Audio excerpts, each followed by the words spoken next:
Hi.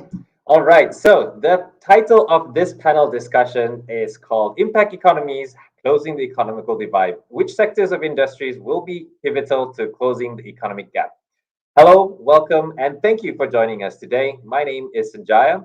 By day, I am a consultant in digital customer experience platforms, whereby I help organizations enhance their customer experience through their online and offline channels as well.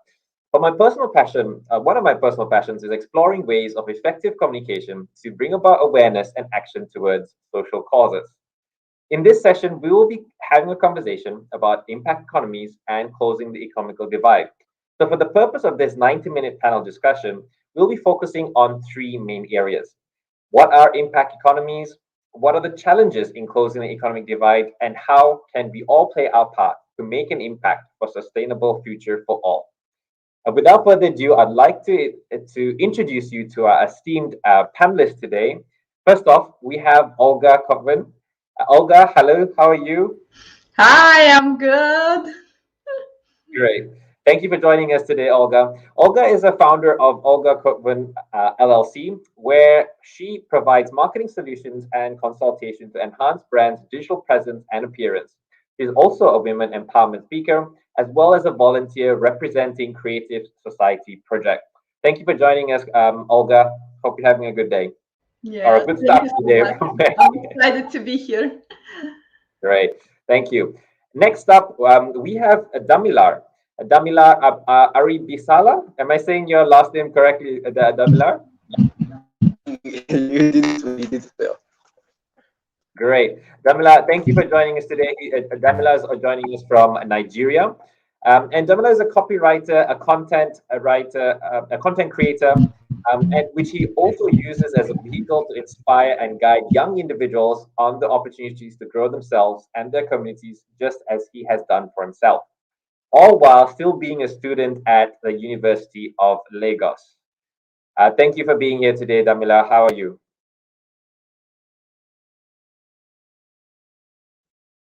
Can you hear us, Damila? You're on mute. And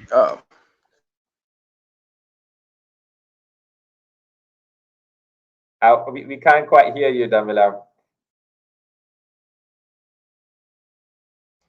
Hopefully his connection will come back again soon. We're also supposed to have Eliza Moses. Hopefully he's having a bit of a delay to join us, but hopefully he will join us shortly. I will give a quick introduction to Eliza, in case he does join us soon. So Elijah is also from Nigeria. He is a business developer and a creative startup strategist. He's the founder of DoveX, an organization that's committed to initiating, sustaining ideas into enterprise growth, adopting innovative concepts to propel sustainable outcomes within the spheres of business, both for nonprofit and for-profit enterprises. He is a strong supporter of Young Innovation Leaders organization, all of with a mission to continue learning, seeking better ways of advancing human development, critically centered on promoting equitable value distribution. That is a mouthful of introduction, and I really look forward to really understanding what all of that means. Hopefully, if Eliza joins us shortly. So to kick things off, I just wanted to give the audience an opportunity to get to know our panelists. So I have a couple of questions just to get so people get to know you. Right? So Olga, to start off with you, tell us a little bit about Creative Society that you're involved with, and what actually inspired you to be part of that movement. Yes, thank you so much for having me, and it's so nice to meet all other participants. Today we are talking about economy, right? And we can see today firsthand how internet is not available to all of us, and it is part of the economy and distribution. So as we can see, we are still not equal in that sense, but by having those type of conversations, we will get there faster, and everyone will have the high-speed internet everybody deserves. So just hang on with us and we will just work through those little kinks. But for me, my name is Olga and I live just outside of Detroit in Michigan, United States. And I was born in Russia, but I have lived in United States for about 20 years now. And I have started to volunteer for the project Creative Society because I really wanted to see the change in the world. But I understood that the changes we are seeing right now are more of a band-aids. So we keep fixing problems around the globe, or we could keep pouring resources into one area of, where there is no food, or there is no um, there's no housing. We keep pouring money in, but somehow somewhere the problems come back. So I was kind of interested to see why is that everybody wants to live happy, everybody wants to thrive, but somehow we always roll back to what we have going on. And the Project Creative Society is run by volunteers from over 180 different countries. And the reason it is different is because there is no outside financing, there is no donate now button, there is no money going in and out. We have removed that bone from the structure in order to show an example that creative society is possible. So what is a creative society? A creative society is the society that values human life first. So if you go back in the history for the past 6,000 years, we have been living in a consumeristic type of society, meaning profits are always number one, or all the decisions are made in profits. And we treat each other as transactions, unfortunately. It's the true for the governments, it's the true for the countries, it's the true for us in the families. And the creative society gives us the fastest way to transition from the consumer society into the creative society in the most peaceful way possible by having an open dialogue and discussion of what is possible when we work together. So that's kind of a little bit about me and what I do.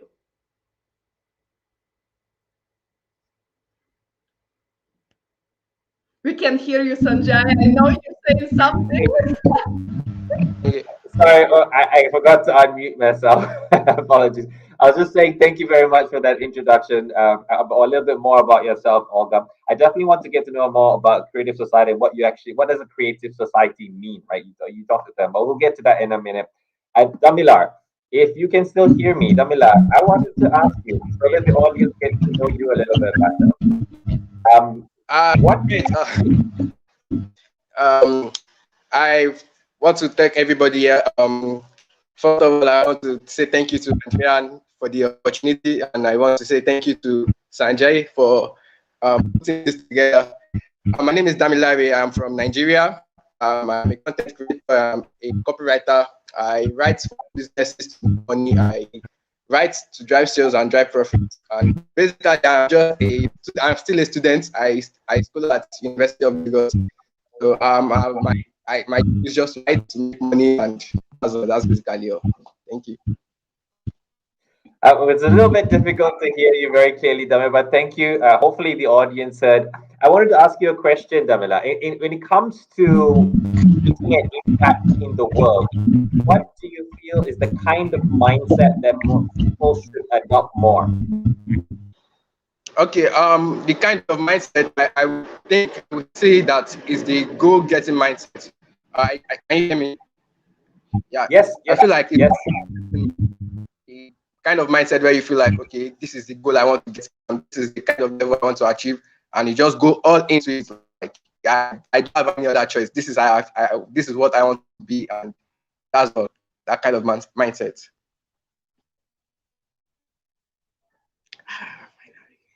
Sanjay, we cannot hear you. You got to work that mute unmute for us. Apologies, there's a bit of an automatic muting. Hi, Elijah, I see you there. How are you? Happy that you could join us. I think, Elijah, I think you need to also unmute yourself or get your audio. Yeah. All right. Good everyone. It's great being here. Great, great to have you.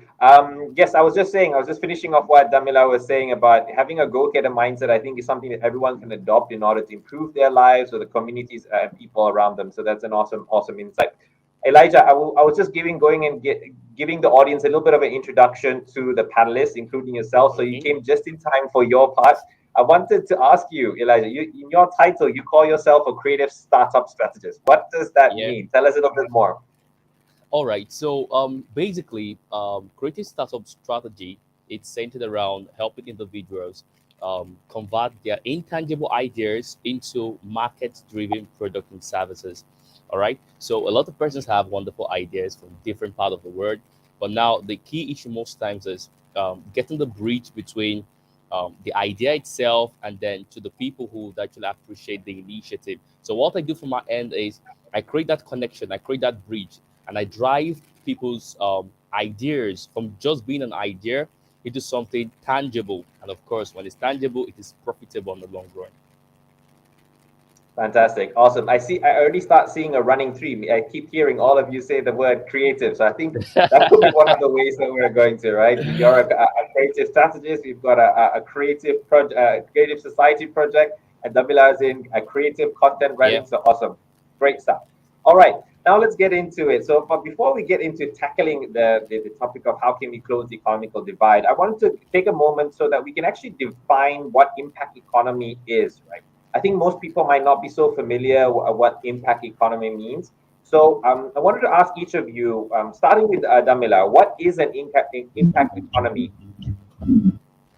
Yeah, impact economy is the kind of economy where the private entrepreneurs and the private companies have a hand in how the economy is run in the country. They have an impact in the way the economy is run in the country.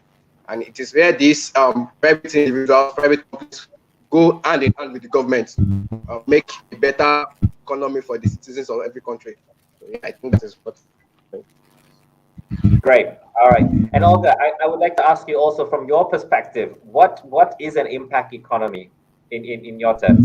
Yeah, definitely. So everything we do or don't do has an impact. So if you think about even in your personal life, every action you take has an impact. Every inaction, when you decide to sit on a couch and do nothing, still has some type of impact, either it's an environment you live in or on a larger scale. So it's so important to take this personal responsibility. And economies needs to take personal responsibility too, as we, approach this kind of a global market. So the impact needs to be of each economy that every single person in the world benefits from the economy, that structure that we have in place. And that will create an impact, not just in local community, but worldwide. Fantastic. Great. Yeah, so I found a terminology used by the United Nations where they define impact economy as in which governments and companies balance their for profit with also impact. So impact meaning in the society, in culture, environment, so that they can still maintain United Nations standards of sustainable development goals. Elijah, I want to ask you, what are some examples of organizations that you've come across using these principles of impact economy? Can you share some examples that you've come across? So okay. So basically, over the course of like 3-4 years, I've worked quite couple of organizations, and I'll list out a few of them because they are more public-oriented organizations. Okay. So the first one actually is World Literacy Foundation, WLF. And what they're all about basically is they try to bridge the gap between quality.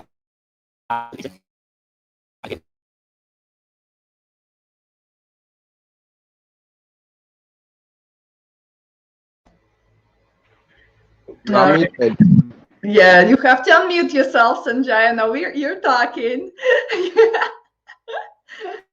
Can you hear us now? Great. Okay. Elijah, it's a little bit difficult to hear you at the moment. I think you're frozen. No worries. I'm going to. Are you back? Yeah, I'm back. Ah, I'm I can. back. Okay, great. All Yes, right. could you start over again, please? All right, I'll do just that. So over the course of 3 to 4 years, I've been able to work with some couple of organizations that are centered on driving social causes. Now, one of them actually is World Literacy Foundation (WLF), and all they do is that they try to bridge the gap between education and the access to education. So a lot of persons in rural communities who are going quite through a lot don't have access to education. So they fix that gap. The second one is the young leadership yield, that is young innovators leaders. They offer opportunities for individuals to build up, to grow, for professionals to become more resourceful within the society, and much more. There are quite many, because while I work with World Literacy Foundation, we had over 3,000 socialpreneurs. I mean, it was so large. Okay, sorry about that. So it was so large. We had about 3,000 plus, and the main aim was we're driving at creating sustainable change within the sector of education. So it's quite vast, and a lot of other organizations are coming in together. Sanjaya, we got to unmute you. Apologies. There seems to be a way that the button keeps going to auto mute. My apologies, everybody. Yes. Jesus, So if you can all hear me, if you can all hear like, me right now. wow. Okay, great. So moving on to the next segment of our discussion. But before we do, I want to put a reminder for all of you listening in.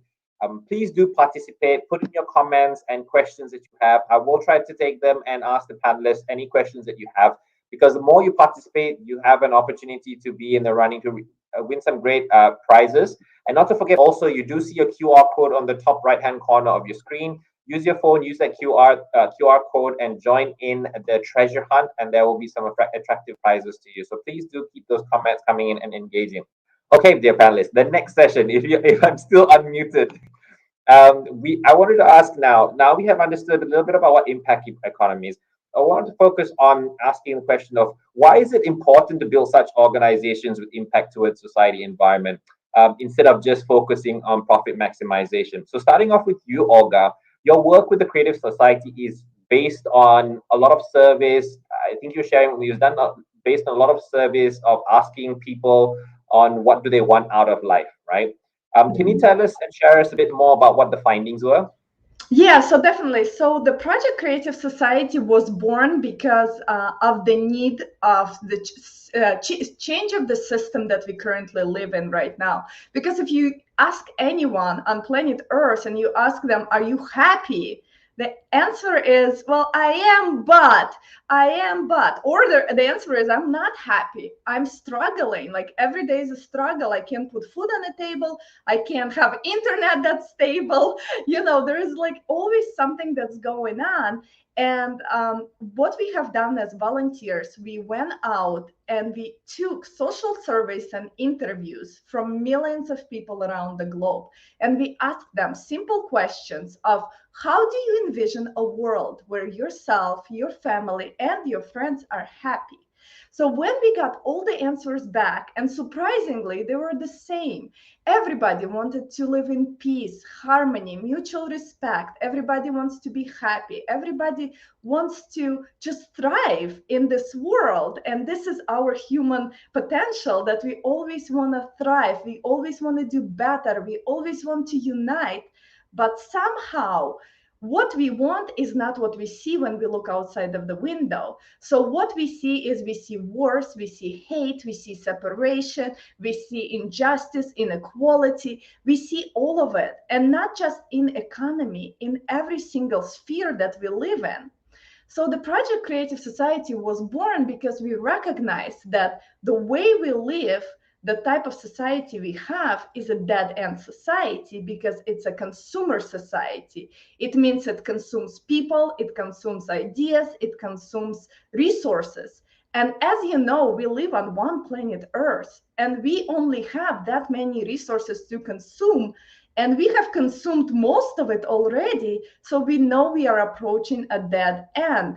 And the structures that we have in place, whether it is financial or any others, educational, are not working out for us because we don't value human life.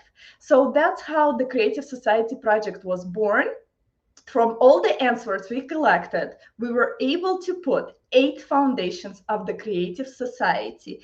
And those 8 foundations make sure that everybody around the globe gets the education they deserve. They get the finances they need to function, and then they can grow from there. They also will get, housing, food, all the resources will be distributed. We also will have openness and transparency of information, so we can make a decision as a humankind.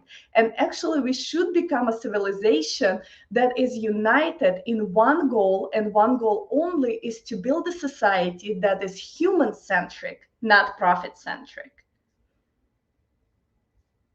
And you're still muted. Yeah, I'm kidding. Apologies.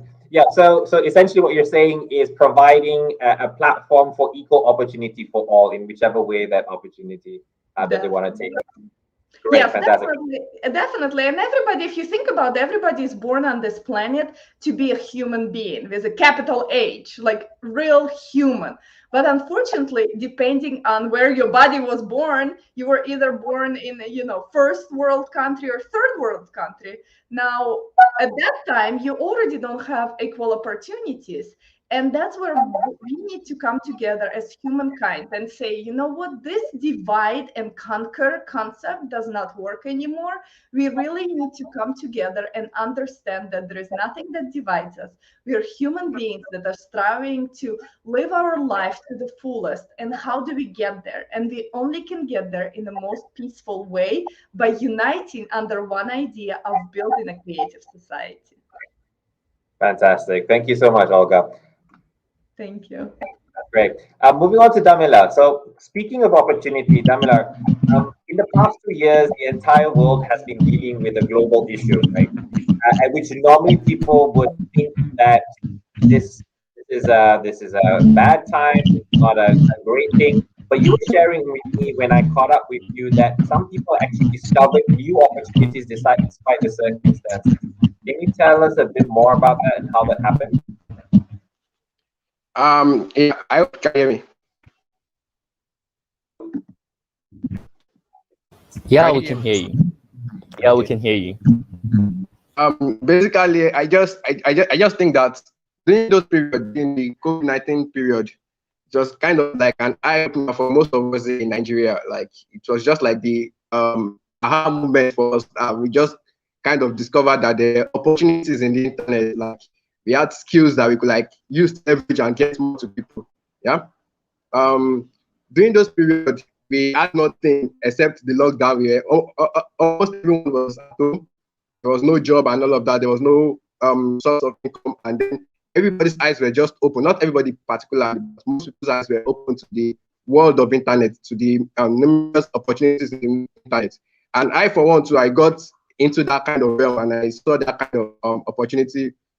Talking about digital skills, talking about mostly digital skills, how you can leverage on digital skills. We see companies going from the offline to the online mode of operation and all of that. So the enormous opportunities just open to most of everybody here, and just kind of tap into it. Great. So basically, what you're saying was the people were spending more time on the internet and having access to the internet because they couldn't go out. They discovered there are still ways that they can utilize the internet to generate economic growth for themselves, just by just using it for general social media or the normal terms. Is that correct? Yes. For a good number of people, they saw the opportunity because like it's more like there was no other choice. There was no other stuff to do. So since we are at home and since we are just stuck with the internet, we just kind of discovered that I could actually be doing this to make money. I could actually do this to help this guy make money. So it's just like a very big eye-opening opportunity for most of us here. Awesome. All right, great. Thank you so much, Jamila, for that insight as well on your experience. Elijah, if I could just move on to you. You said one of the organizations that you work with is the Young Innovation Leaders, right? Yeah, yeah. What are some of the positive impacts that you have seen that makes you feel hopeful when it comes to closing the economical gap? All right. So basically, okay, let me start first by analyzing the environment in which such organizations find themselves in. Okay, Africa in general, most developing countries, one of the key issues you observe is that you have more of a high number of human resources but low productivity outcome. And when that actually happens, in a way, it impacts the economy of that particular country. If you use Africa and more define Nigeria, for example, so the U organization itself, what they have done so far, or the track record they have so far working within the Nigeria setting, is that they've been able to give young stars, young professionals, the right lenses, all right, the right lenses to approach their present circumstance and their present situation. Now, during the COVID, it was kind of like funny because everything was like on a standstill, but then innovation was still on.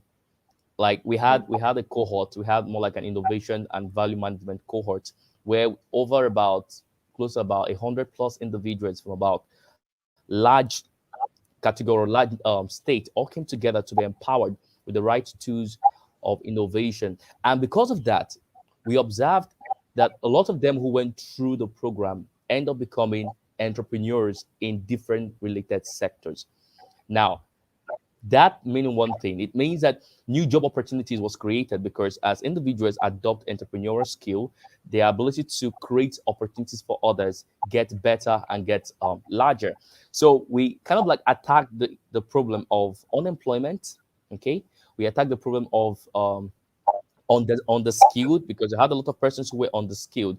So the U organization itself, its mantra for quality innovation, found expression in the life of individuals far and wide, and that actually armed individuals, people from different reach, different walks of life, different academic categories. They were empowered with the right tool set, and they went into their world, making change in their own way.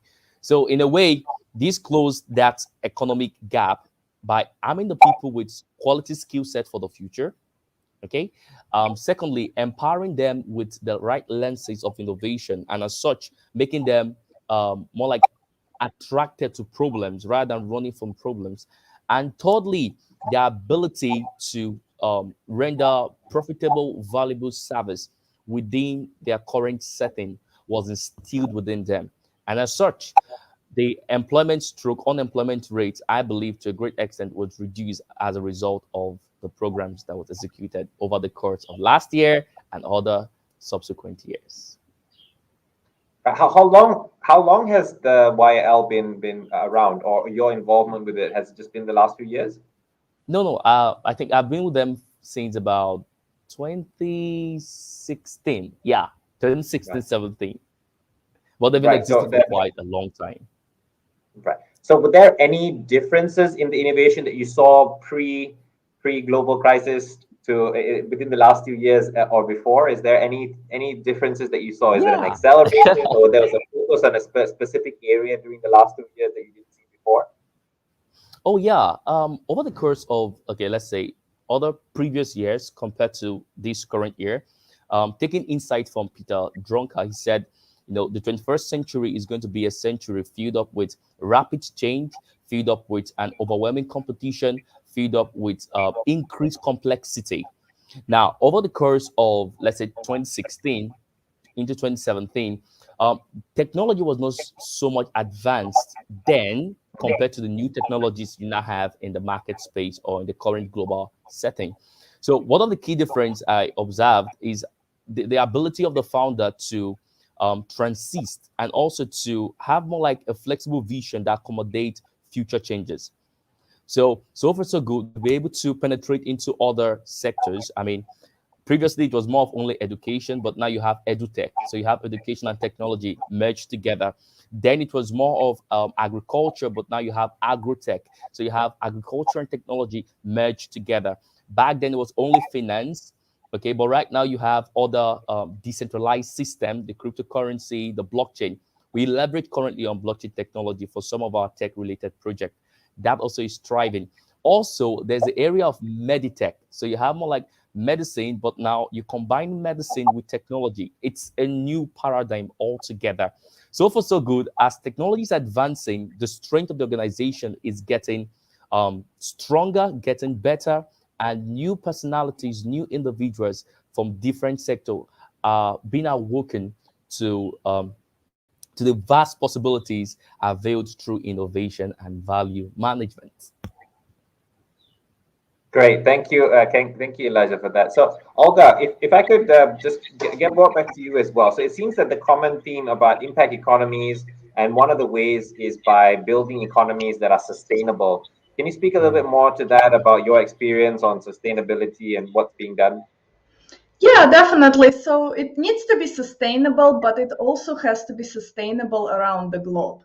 So in order for it to be like any system needs to be sustainable. Obviously, why else would we put it in place if it's not sustainable, right? So we throw this word a lot about sustainability, but at the end of the day, what is sustainability? Like sustainability is what we know, but there is also the unknown, right? So tomorrow, like I'm sitting here in a house, but tomorrow I'm going to have a tornado come through, for example, right, and blow the houses away and flood the city.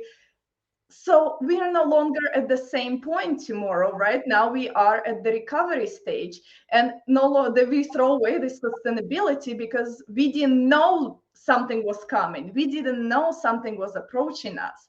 And the reason we don't know right now is like even when it comes to climatic events and economy, is it's very hard to build sustainable economy around the globe because we don't work together well. Every solution we have competing solutions. Even for a pandemic we had, there was a competing solution. It was not let's come together and solve this in one day type of thing. It was always a competition. So when you have this mindset of competing, when you have this mindset of I know what tomorrow brings, when you have this mindset of this is exactly how it's going to work, it's very hard to build sustainability because at the end of the day we don't know what tomorrow brings. But what we know is like Elijah said, we have technology that is helping us out, and the technology should be given to us to benefit the society. Every single advanced technological breakthrough or any type of research, anything should be done for the benefit of humanity. And that's how we create the sustainable economy, because we know that the interest is in human potential. The interest is not in the wallets of several companies, individuals, whatever that is. So the sustainability only can come when we work together and we only put the human life first. Because as Elijah said, the technology is there and it's meshing now into the fields that it was never a part of. But we can look at it as a positive, but we also can look at it as a negative, because now it's going to take our jobs away. And the way our economy built right now, if you do not have a job, you are unhuman.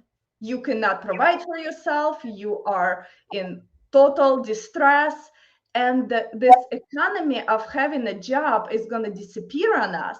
But we, the people, we have to figure out, okay, if the technology is going to come in and do my job, and I don't have to stand for 8 to 12 hours at the factory anymore, what are my options? What am I going to do?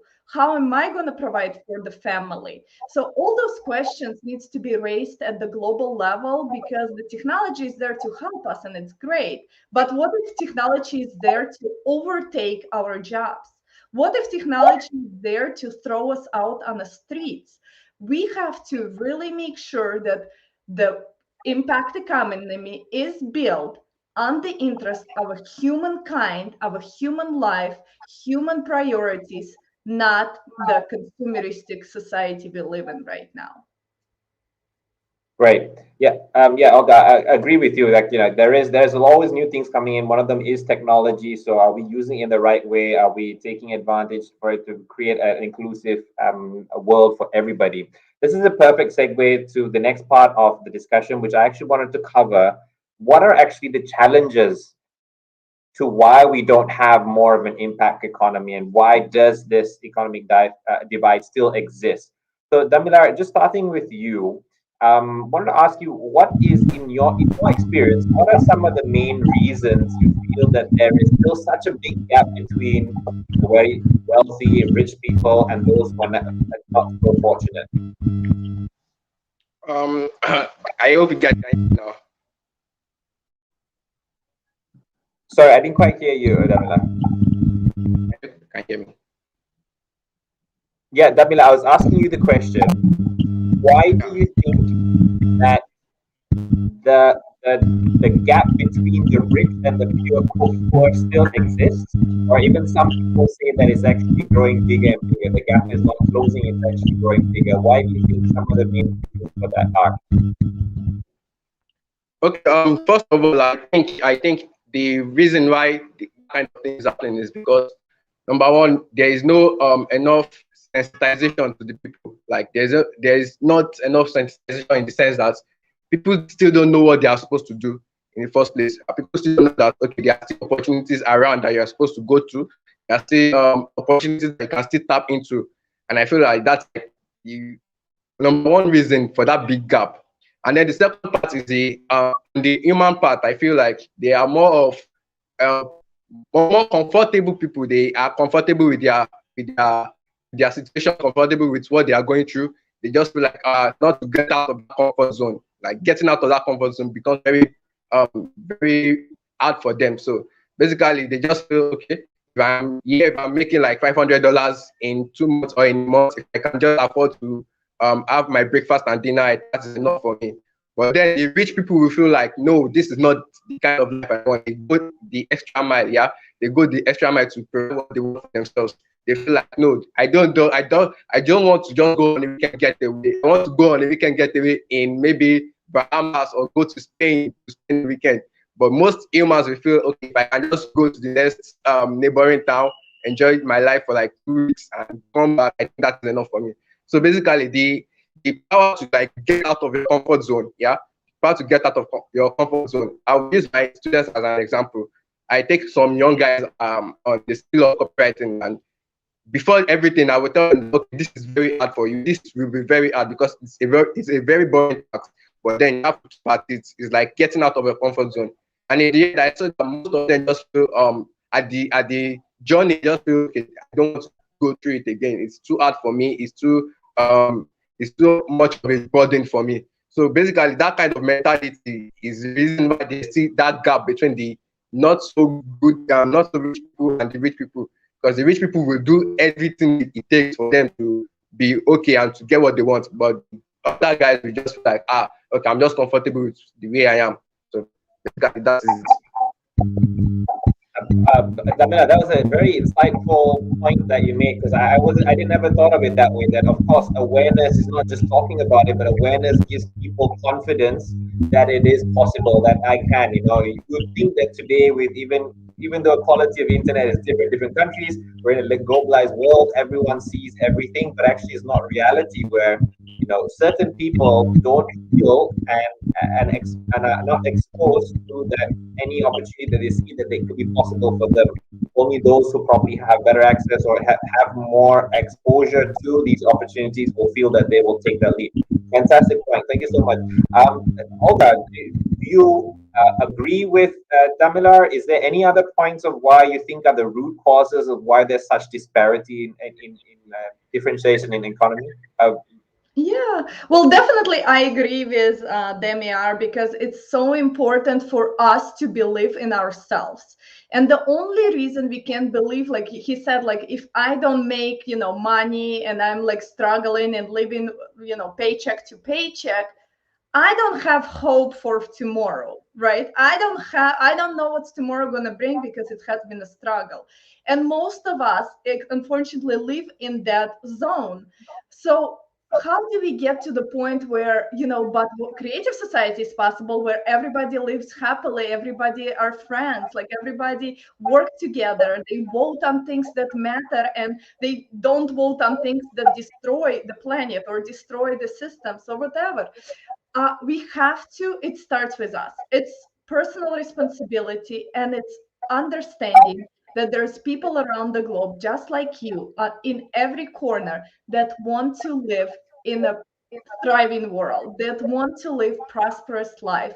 And we just have to have this hope for humanity, and no one is going to come and sell it to us, no one is going to make us do anything. It's personal responsibility, and it's learning, it's understanding, it's tuning into conversations like that, and seeing other humans come together and talk about this subject that uniting us all. And it's so important. The divide is there, but really, if you think about it, just because there is a divide, it doesn't mean that someone who has money is happy. They're still miserable. They are chasing, the next, like, someone is flying into the space. Well, I'm behind. I need to be flying into the space. So this game of consumerist and consuming things never gonna stop, because in this society that we live in, the consumeristic society, that's what it is. It's never ever going to stop. So that's why we have to change the format completely in the most peaceful way. And in order to do that, we have to inform people around the globe that this is possible, that this type of conversations are happening. And people, regular people, I am in graphic and web design. I have nothing to do with economy, but I'm learning and I'm understanding and I'm listening to people, and it makes more and more sense to us of how we can work together. So it goes back to the personal responsibility, and stop blaming others. Just because someone has a lot of money and, opportunities given to them, they're still a human being. They still want to help, but unfortunately, in this type of society, helping is very hard, because you always have to kind of like always give. Like, you never ever solve a problem. You always have to fuel it, and they lose hope too. They say, I'm taking all my income and I'm helping, but at the end of the day, it's still rolling back to what it was. What can I do? Like, everyone is asking the question, what can you do? And what you can do is really learn about what's possible, and why millions of people around the globe are talking about creative society, and informing everybody that it is possible. Thanks, Olga. So basically, being able to look at it in different way allows us to be more open for the possibilities, right?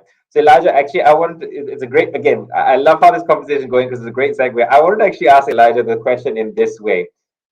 Okay, I'm going to give you a scenario. Let's just say I am super financially successful. I'm on top of the world. I worked really hard to get to where I am.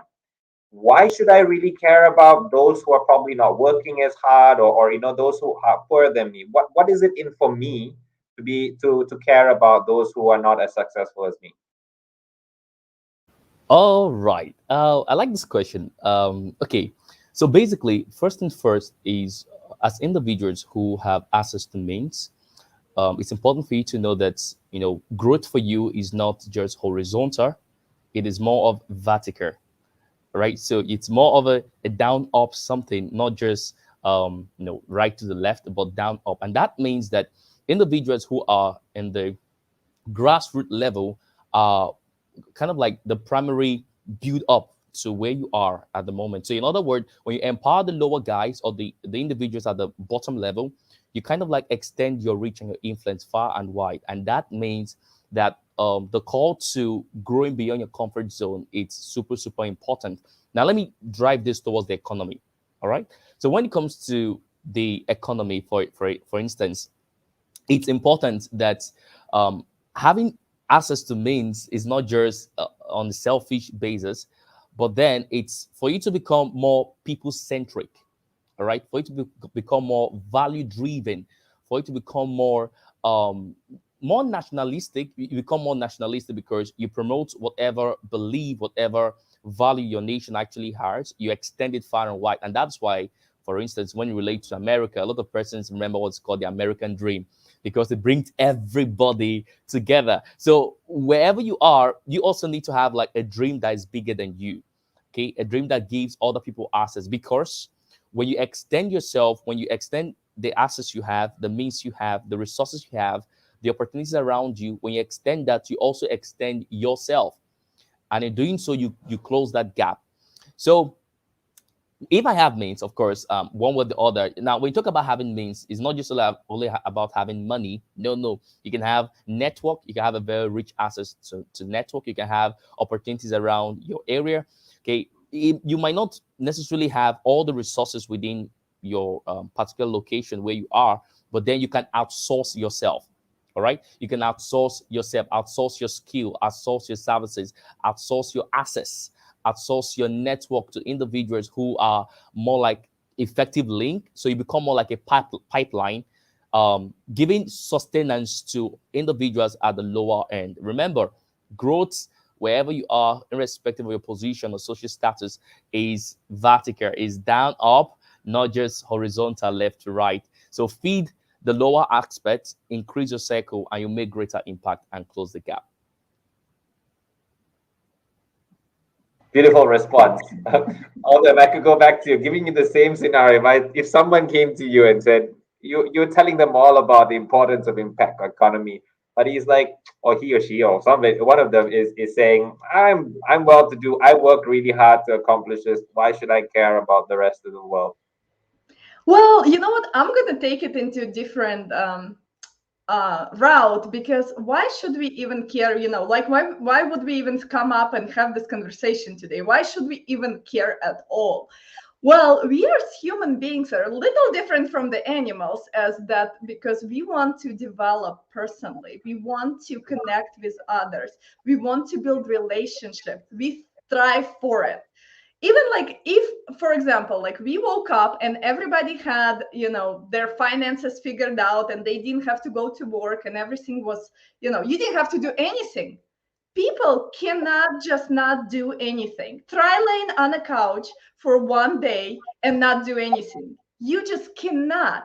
If you see people around you that are doing amazing things or something, you can't just lay there and be like, okay, I'm bored. Like, give me something to do. So I understand that some people are wealthy and well off, and I understand that, but they live in fear. They live in fear of losing it all.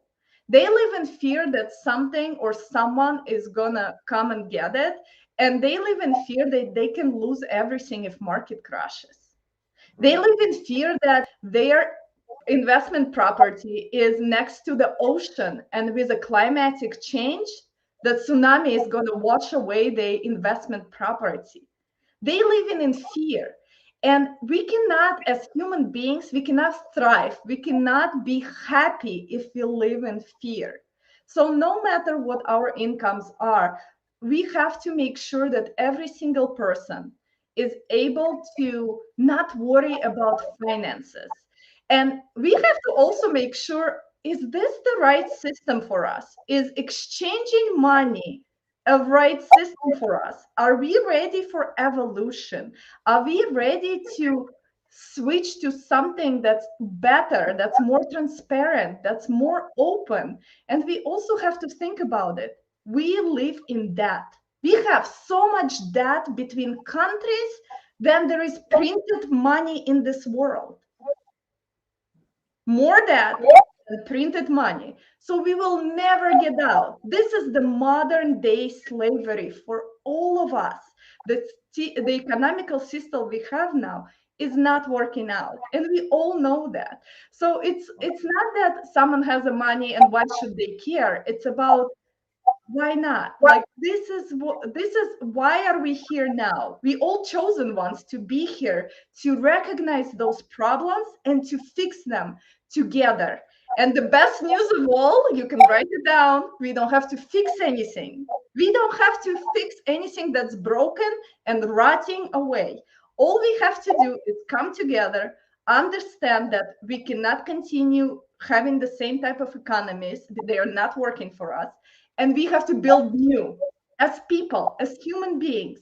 We have to come with all the greatest ideas, put them on the table, and let us decide. The people, the 8 billion people around the globe, decide what economical system is sustainable for us and what economical system is the most beneficial for humankind, so human life can become #1 priority. Yeah, I that's know, right. inspirational.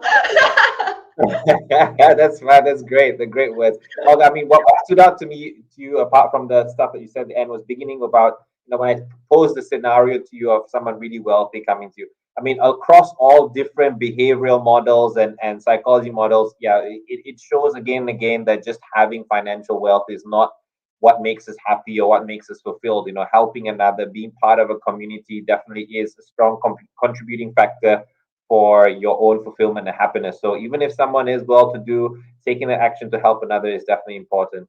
We have a question here from the audience. Sinfong is asking, what are the views of the speakers about controlled economy and allowing the government to distribute the wealth equitably?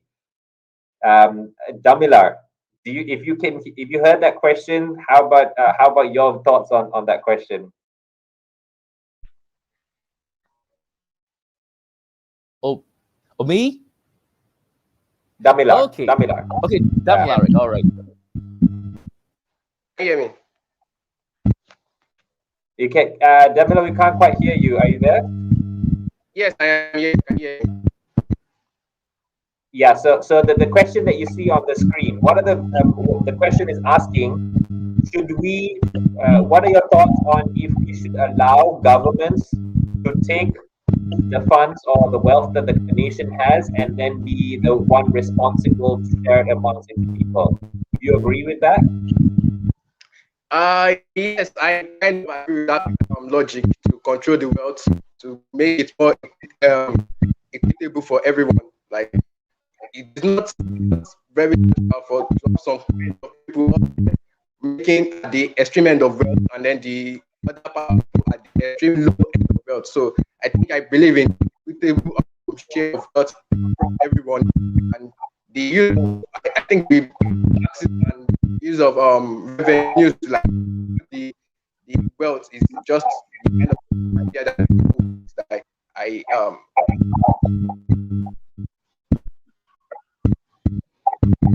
Okay, that it was a bit challenging for us to quite understand what you were saying because I think there's a bit of an issue with this with the connection. But if I understood you correctly, you are saying that the government should be able to, or you do agree that governments can be put in place to redistribute the wealth. Any other thoughts or input from Olga and Elijah on the Olga? Pick me, pick me, pick me. Yeah, so I like this question and thank you so much for asking it. And when it says, like, even it says controlled economy, and that makes me grinch inside. Like, it's like this feeling of like, oh, I don't want to be controlled. Who wants to be controlled? Like, this is not good because once you have this control and once you have power, that's when disparities happen. That's when inequality happens. And when someone controls something, I bet you they're putting more in their pocket than they're giving away to the people because there is no openness and transparency. There is no way to check. So I don't think we need to have a controlled type of economy. We can allow governments to distribute the wealth more equally. For sure, we can do that. But we have to have systems in place where we can see that it's being honest, transparent, and open for us, so we know that what my neighbor is getting is what I'm getting, and I know that what I'm getting is the same amount the government is getting, not more, right? Like, we all have to level out the playing because we don't need more. But what we need, we have enough resources. Unfortunately, we use them for wars and we used to kill each other.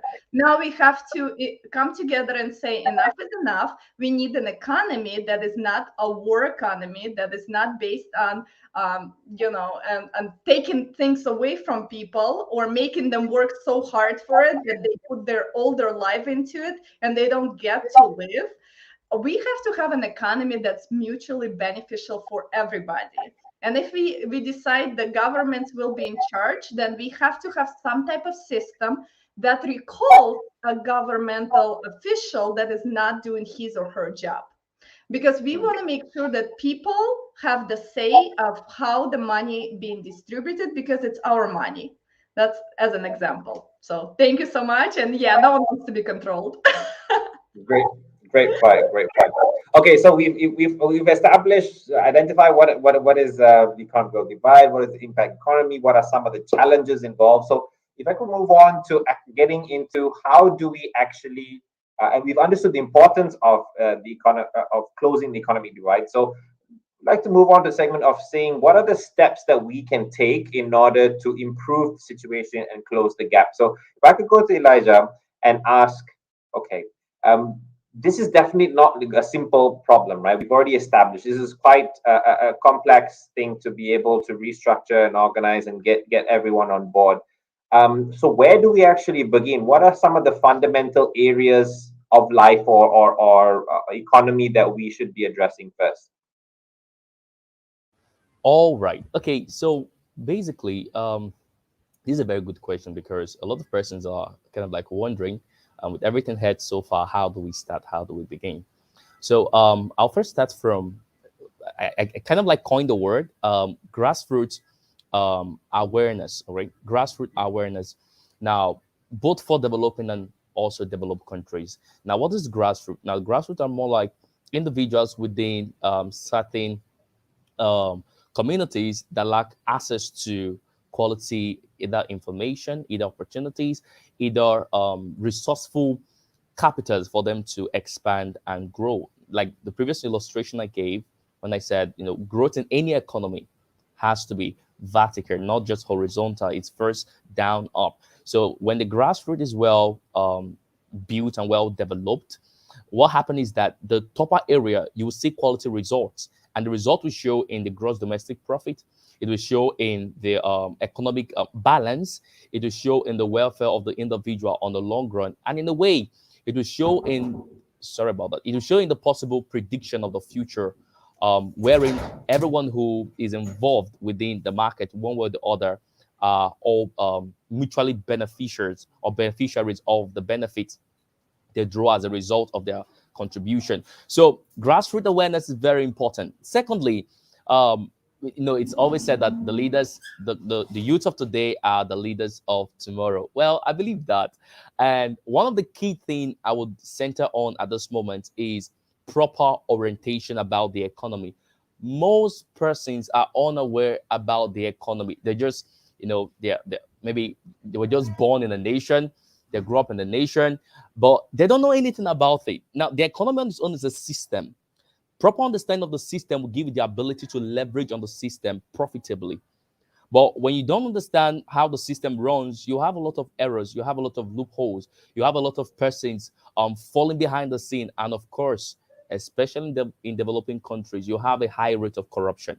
All right, that's also one let me use the word economic cancer that eats deep into developing and of course developed countries. So both category differs depending on the measures in which we're using. So I know proper orientation is important, centered around education, economic education. If that can be more like a social program, that will go a long way. Grassroots development is important. Build the bottom up. I read a book by Collier. The title of the book is Bottom Billion, right? And the book actually centered on explaining why majority of countries with high human capital index, that is margin, they are underdeveloped, but they have human resource.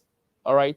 And a lot of persons actually kind of like give a thumbs up to China, for example, who they've been able to increase their profitable outcome by leveraging on their current human capital.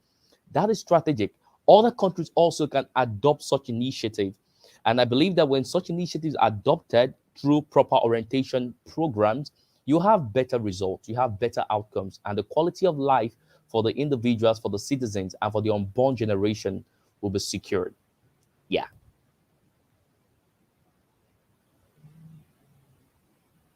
Oh, you're still muted. Apologies. Yeah. So you mentioned 2 points: grassroots initiatives. That means going to the real ground level and getting people who are impacted by those different industries or areas involved. That's number one. And number two was education. Right. I think that was a really important point for that brought to my attention that even myself, I consider myself an educated person. I have degrees. I've gone to university, but I don't myself really know what the economy does, what is global, what is GDP. I don't know a lot about it. So I can only imagine those without access and awareness how much little they do know. It's just only about probably even the little town that they live or the country they live. They don't really know what's happening and how all the different variables in the world influence each other. So fantastic point. Olga, if I could move on to you and ask, okay, we have established that your viewpoint is getting the government to control the funds is not probably the ideal. We've also established, you said that there is also a lot of individual responsibility to make that we have to take on in order to make this change. Can you tell us a bit? So, how can we, as responsible individuals, take those first steps in order to help close the gap? Yeah, most definitely. So I would like to, I don't know if I can share my screen. If not, I'll just read it from my own screen. I want to read the foundation number 8 of the Creative Society, and this has all your answers in it. So I'm going to run through them all. So number 1 is human life. Number 2 is human safety. Number 3 is human freedom. Number 4 is transparency and openness of information for all. Number 5 is a creative, positive ideology. Number 6 is development personality. Number 7 is justice and equality. And number 8 is your answer. It's self-governing society. And I will read this statement and we can discuss it a little bit further with maybe some examples. So the concept of power in the creative society is absent, since the responsibility for society as a whole, its development, living conditions, and harmonious format lies within each human. Everyone has the right to participate in management of the affairs of the creative society and adoption of laws that improve human life. The solution of socially important, socially significant, and economical issues that affects the quality of a human life is submitted for public discussion and voting or referendum. So this is the 8th foundation of the creative society that allows us come together as human beings and use our personal responsibility that we have and to vote for things that we should see implemented that benefits us. We should not have bills or laws introduced that we have never seen in our life. We have no idea what they mean because they're written in such a confusing language.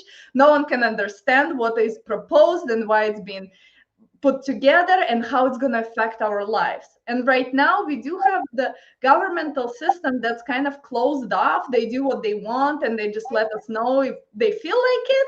At the end of the day, it's not working out. We need to, as Elijah said, we need to educate everybody what is economy, how it works around the globe, and how we all can mutually benefit from it, and what is our role in it. So the problem of the consumer society is that we put our own responsibility to make decisions on someone else, and we hope that they're going to make a good decision that's going to be beneficial for me and my family and my friends. But what we see happening is people get to the power and that's it. They just assume power, they don't take personal responsibility. And we cannot blame them for that because the system swallows them alive and does not allow them to really help us. Every single politician starts with the best intention to help us out and to get to the office. But once they get to that office, something changes for everybody. And it's no longer a politician that is representing us. It's now a politician that is working in a system of consumeristic, of consuming, consuming, consuming. And that's what's happening. So that's why we need a complete reset, and we have to just do it together as one human family. There is no other solution out there, and that's what we have to do. And it's easy. Getting together and being friends and talking about things, that's easy.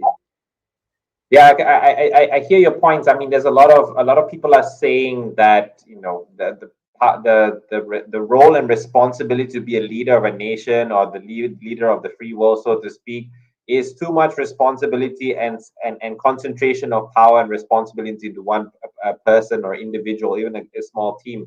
That it should be more decentralized, so everyone is included. And I'm not too sure exactly how, but maybe with technology, with blockchain, there might be a way that we all can contribute equally, and have a fair way of having our vote and say in how things go.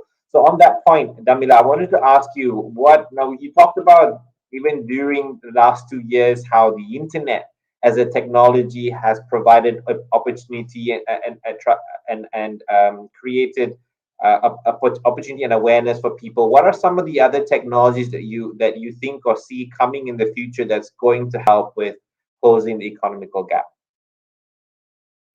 I'm sorry, you have to bear with me. I have to speak without the video because I think that will make the audio better. Okay. So basically, I feel like in the use of technology to bridge that gap, I feel more of programs like this will be very, very beneficial to us.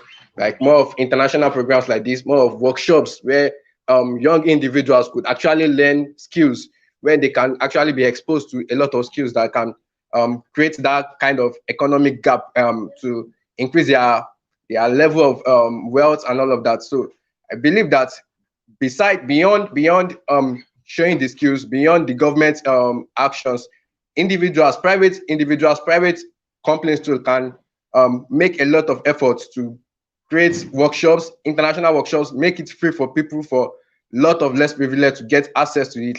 Programs like this, that's why I'm very, very grateful to Andrea for something like this. So when we get workshops like this where people can actually connect with other people, other individuals across the globe, and just increase their level of experience, increase their level of wealth, that is a good way to bridge the gap. Fantastic. Yes, awareness back again. So I think there's a key message of what you're saying is use technology to bring awareness, and then people will automatically figure out ways in order on how to improve themselves, improve their communities, and bring people together. Right. On that note, Elijah, going back to you. I mean, I think we're obviously helping bring about the awareness, but when we talk about, different groups working together, whether it's the government and private enterprise, whether it's different types of people, what are some of the models or things that are already started to happen that can inspire more people of the possibilities of working together? It's not their responsibility, it's our responsibility. How do we work together? All right. So now this is actually a very good question. More like the balance between private and public sectors. How well can these contribute to closing the economic divide or the gap itself? Now, I wrote down something here. I've been like thinking all the while. Now, there's something called compensative collaboration. All right. Now, a lot of persons within different sectors, within different settings, some persons have ideas, some persons have wonderful initiative, and there are some persons who just have ideas, and some persons who can actually implement ideas, and then there are another set of categories of persons who can fund ideas. Now, compensative collaboration has to do with these three categories of persons interconnecting together. Now, when they all interconnect together, you have, firstly, you have results. Secondly, you have growth. And now you see growth in terms of the feedback you have from the end users, or the feedback you have from the locality in which you're implementing that wonderful initiative. So private and public sectors have to mutually coexist together. It's important that the free market enterprise thrive in all nations, and that also means that the creation of policies should bring everybody all together. So you're not just having policies or having systems that is designed for individuals at the higher hierarchy and then being a disadvantage to those who are in the lower hierarchy. Rather, you have systems that support everyone together contributing their own quota, right? Irrespective of what you're doing, irrespective of the initiative you have, but then you have all of them working together well. So the creation of systems, sustainable system, is super important. Secondly, you have compensative collaboration, all right, super important. Thirdly, also you have more like a balanced competitive environment that sponsors growth. Now, let me explain that because that's a very wonderful point. Any nation that has to thrive will have to thrive on the wind, or rather on the wing of positive competition centered around growth. In other words, you could have someone like Dan Larry having wonderful initiative around copywriting, around creative content. We have you having wonderful initiative, but now we're all doing what we're doing, trying to promote the economy, but then from our own different perspective. So rather than you having differences in perspective, you have more like a unity in perspective driven towards growth. So when you have all these things intertwined together, and when you have space for individuals to apply what they have and what they know, then you see the economy growing and you see the gap between the have and the have not being reduced.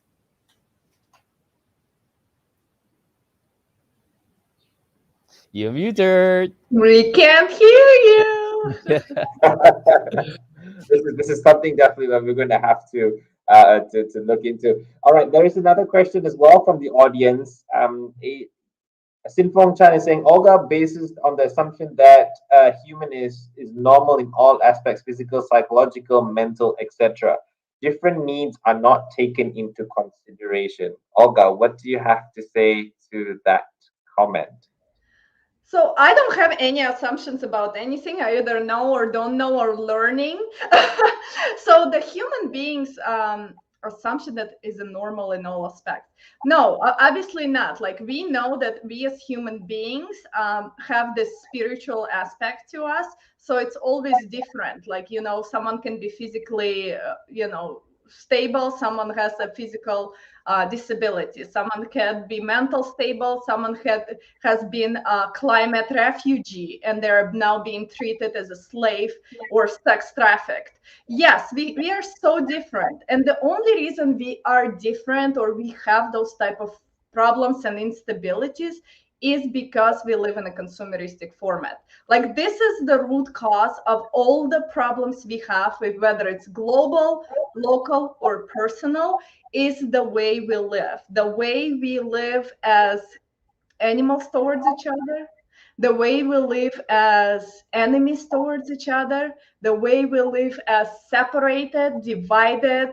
You know, we have the as Elijah said, we have this, public sector and private sector. Well, that's putting us in the boxes. Like we should not have any boxes dividing us between public sector and private sector, because at the end of the day, human beings, human beings, human beings, human beings. Make them all up, human beings. Like we make those systems that divide us, and then we sit and say, what's wrong with us? Why is this such inequality? Why is this happening to us? Is because again we don't work together, and we have to take, like, yeah, you're right, we have to take everyone in consideration, but the only way we can take it if we put human life as number one priority, not the profits. When we put profits as number one priority, we get what we get, and we all a part of it. I play a part of it, you play a part of it, we all are consumeristic society. But when we decide, you know what, enough is enough, I'm going to be an example of a creative society, I'm going to be an example of human being with a capital H, I'm going to be friends with everyone, I'm going to include everyone, and if they choose not to be included, that's on them. But every single person around the globe needs to have a choice of what type of society they want to live in. And that's why right now we are at the informational stage for the project Creative Society, because we want to let everybody know that millions of people, and tomorrow billions, want to live in a creative society. We, the people, have to have a request for different type of society that's beneficial to all of us. Well said. Brilliantly said. Unfortunately, we are actually coming very. Sorry, yes, Elijah, you wanted to say something?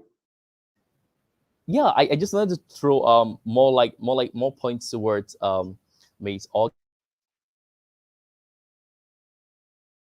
Oh, Elijah, I think we lost you. Can you hear us?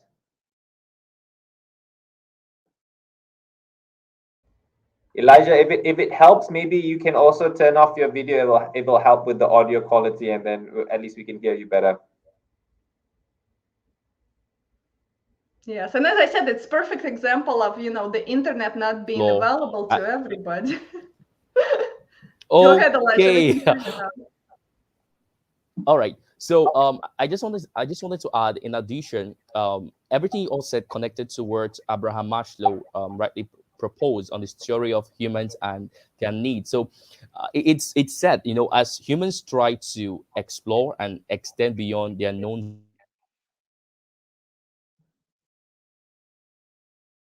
We lost you. We lost you, Elijah, again. Hi, Elijah. Can you hear us?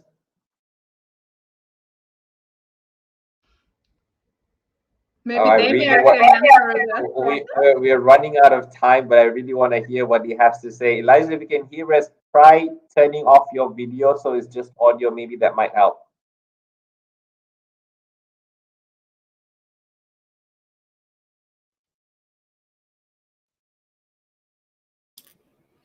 Perfect example that we are taking everything granted, right? Everyone in some countries where internet is just granted, and then we have these amazing guys here who cannot access, and then they're also clever and talented, and I just want to showcase them, and the internet doesn't letting it happen. So it's just, I really love it. They are the heroes of our time, is just being on no matter what. Like, this is what we have to do. We just have to show up and just connect. Yeah. I really love it. I really love it. And thank you very much, Damilara, for making it. And although we are that's why I'm really helpful and thankful for the panel also, and also for the people who are watching us, because patience plays a big role in helping economies to catch up. Because maybe for you it's something that is totally slow, but maybe it's an opportunity for the economies who cannot be as fast as you are. So Damilara, if you have anything to say, please say it until maybe Elia is coming back. Yeah. I was going to ask Damila because we're coming close to the amount of time we have. Andre, do we have maybe 3-4 minutes more? Yes, we have. You are the last program tonight, so Right. just go on. So thank you very much for the audience, and thank you for the panelists for your great, insightful perspectives on how we can address and overcome this challenge or the divide that we have. So to close off, I wanted to ask each of you, what is we talked about awareness and how we can bring about awareness, but what are some of the other ways, Damilar, that you think that the community, the audience, us can help in bringing about more awareness, or what are some of the first steps that you can get the support that we can do to give you the support in areas that you've identified where there is economical gap and how to reduce it?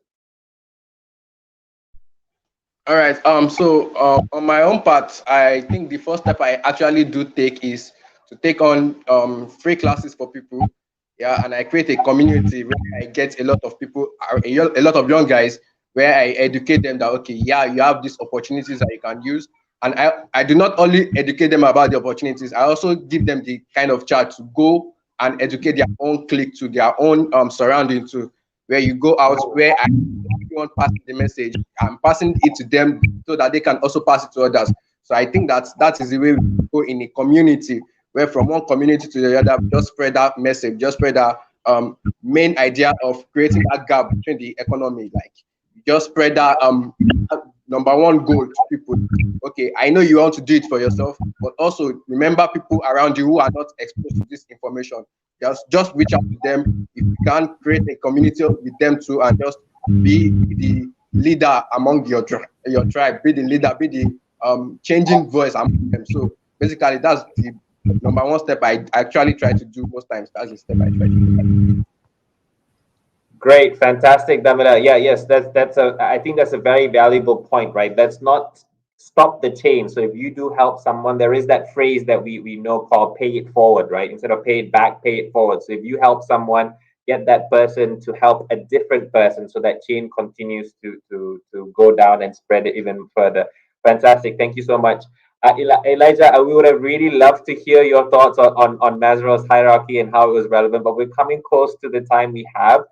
So before you speak, if you could just turn off your video and just focus on the audio, maybe that might help with the connection. I wanted to ask you your leaving comments on how the audience, how we can all bring about more awareness and action towards helping to close the economic gap. If you're still there. Yeah, I'm Ah, here. yes, you are. Great. Fantastic. Okay. The first point actually is centered around digital advocacy. Okay, so there are quite a lot of persons in different locations. You might not be able to reach them beyond just based on location differences, but you can leverage on the internet. You can leverage on the data space. Okay, become visible. Have a voice and let your voice be known. Very important.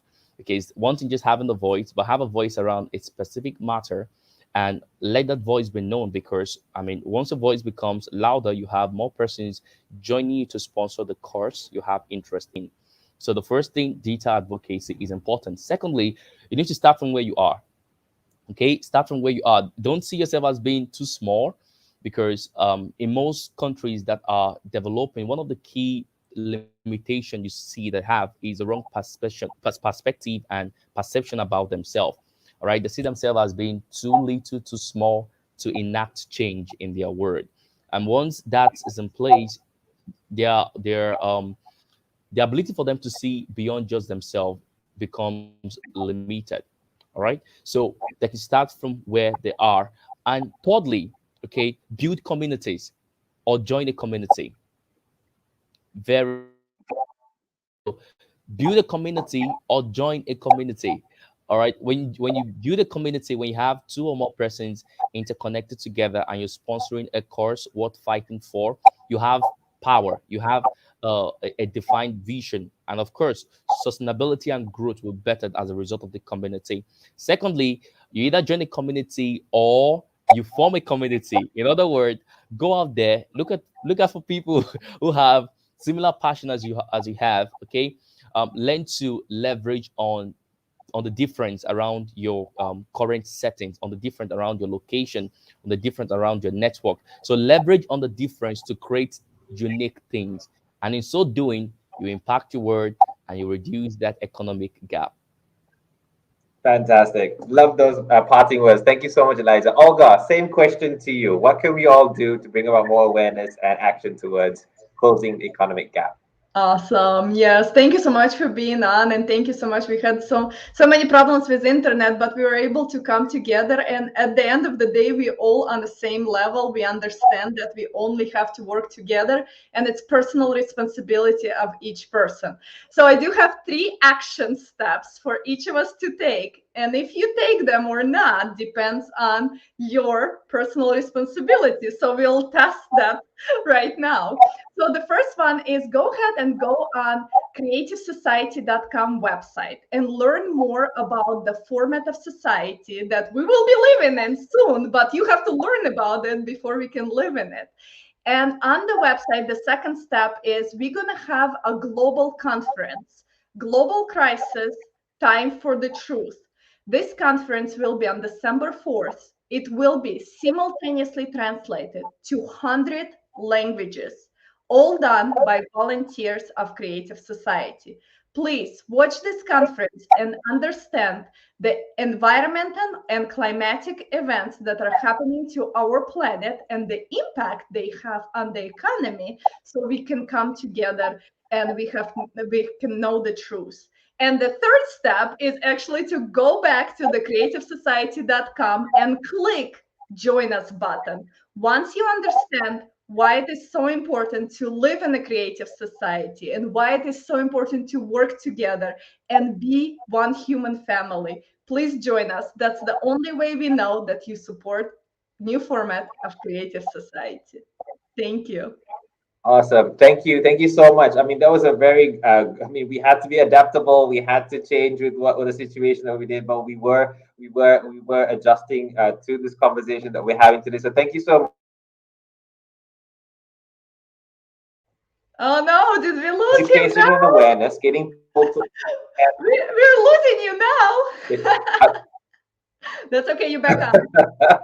You're back. Okay, great, great. Yeah. So just the key takeaways. I think, yeah, I think I could probably my own personal takeaway. The most important things that stood out to me from this conversation is yes, we definitely need to bring about awareness. And one of the ways that we can bring about awareness is through education. And Sinfung is saying start from young, which I think I agree. Yes, bring people, the children, young adults as well, the possibilities and the opportunities that are out there. And then the second part is think creatively, right? There are definitely different ways to start thinking of different ways of how we can live rather than the way that we are, the economic system that we are. And then the final point as well, I think that I liked about what Elijah was saying is building community. So even if you don't have a community, build one. I think is fantastic. That way, there are more different ideas that come to the table, and we can all figure out a way out of all this or to a better future for all of us. So thank you so much. If you have very quickly, I would like each of the panelists to also share how people can connect with you, starting with Olga, and then we can close this session off today. Yes, definitely. So my name is Olga Kovtun, and you can find me on Facebook, you can find me on Instagram and LinkedIn. But also, if you go on the website creativesociety.com, you will see all the social medias.